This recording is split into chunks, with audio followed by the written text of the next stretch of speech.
আমার কাছে কমেন্টে অনেক ছেলেরাই জানতে চেয়েছে যে তারা যদি টানা 1 মাস অবধি মাস্টারবেশন না করে বা স্পাম হোল্ড করে রাখে তাহলে তাদের শরীরে কি শারীরিক কোনো চেঞ্জেস আসবে, তাদের স্পামের কোয়ালিটি কি বাড়বে, শরীরে কি এনার্জি বাড়বে।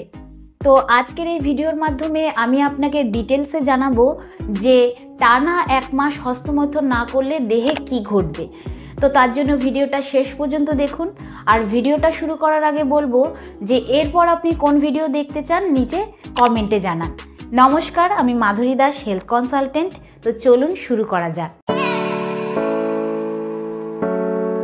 যদি আপনি অনেক দিন ধরে অনেক বেশি মাস্টারবেশন করছিলেন কিন্তু এখন ভাবছেন যে আর মাস্টারবেশন করবেনই না, মাস্টারবেশন ছেড়ে দেবেন, আপনি 1-2 মাস নিজেকে কন্ট্রোল করে রাখবেন, তাহলে কিন্তু এটা ভুল ভাবছেন, কারণ এটা একদমই ঠিক নয়। যদি আপনি 1 মাস বা 1.5 মাস আপনার বীর্যকে আটকে রাখেন তাহলে এতদিন ধরে যে আপনি আপনার বীর্যটাকে আটকে রেখেছিলেন, জমিয়ে রেখেছিলেন, সেটা কিন্তু নাইটফল হয়ে বেরিয়ে আসবে।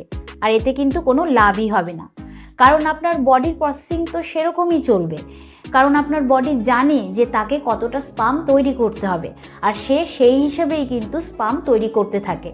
তো যদি আপনি আপনার বীর্যকে বাইরে না বের করেন তাহলে কিন্তু সে ধীরে ধীরে জমতে থাকবে বডির মধ্যে, আর যখন অনেক হয়ে যাবে তখন নাইটফল হয়ে বেরিয়ে আসবে। তো যদি আপনি নিজেকে কন্ট্রোলে 2 সপ্তাহ রাখেন, 3 সপ্তাহ রাখেন বা 1 মাস রাখেন, সেটা কিন্তু ইম্পর্টেন্ট নয়। ইম্পর্টেন্ট হচ্ছে যে কোনো কাজই জোর করে করা উচিত নয়, যে কোনো জিনিস জোর করে আটকে রাখা একদমই উচিত নয়। দেখুন, আমাদের শরীরের যে কাজ হয় সেটা কিন্তু একটা সিস্টেমে হয়। তো সেই সিস্টেমটাকে যদি আপনি জোর করে আটকানোর চেষ্টা করেন তাহলে কিন্তু আপনার শারীরিক এবং মানসিক দিক থেকে ক্ষতি হবে। একটা উদাহরণ দিই, যেরকম ধরুন আমাদের শরীরে ইউরিন তৈরি হয়, মানে প্রস্রাব তৈরি হয়, সেরকম ঘাম তৈরি হয়, ব্লাড প্রোডাকশান হয়, ঠিক সেরকম কিন্তু স্পামেরও প্রোডাকশান হয়।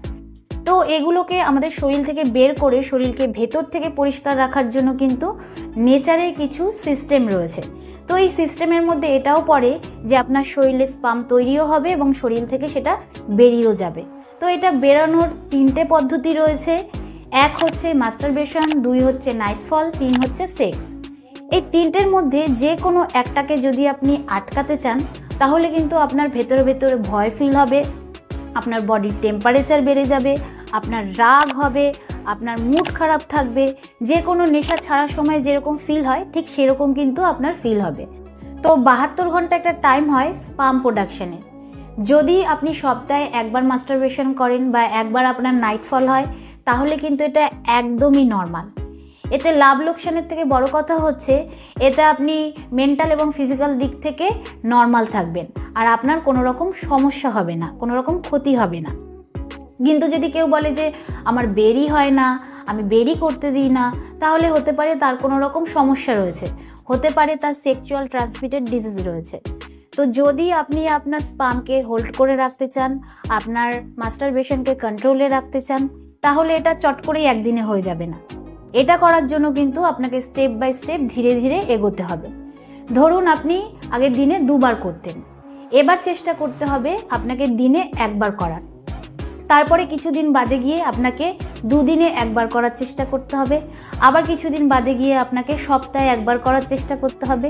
এরমভাবে কিন্তু আপনাকে স্টেপ বাই স্টেপ এগোতে হবে আর সময়টা বাড়াতে হবে। কিন্তু যদি অনেক দিন পর পর করতে আপনার খুবই প্রবলেম হয় তাহলে কিন্তু আপনি সপ্তাহে 1 বার করে করতে পারেন, এটা কিন্তু একদমই সেফ। তো যখন আপনি এটা ধীরে ধীরে ছাড়ার চেষ্টা করবেন তখন কিন্তু আপনার বডি রিপেয়ার করতে শুরু করে দেবে, আপনার স্পাম ঠিক হবে, আপনার কনসেন্ট্রেট বাড়বে। যদি এই অভ্যাসটাকে আপনি একদিনেই ছাড়ার চেষ্টা করেন তাহলে কিন্তু সেটা সম্ভব না।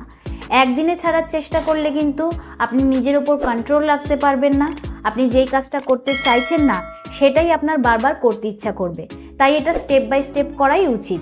তো আমি আশা করব যে এই ভিডিওর দ্বারা আপনি উপকৃত হবেন। ভিডিওটা কীরকম লাগলো অবশ্যই কমেন্টে জানাবেন।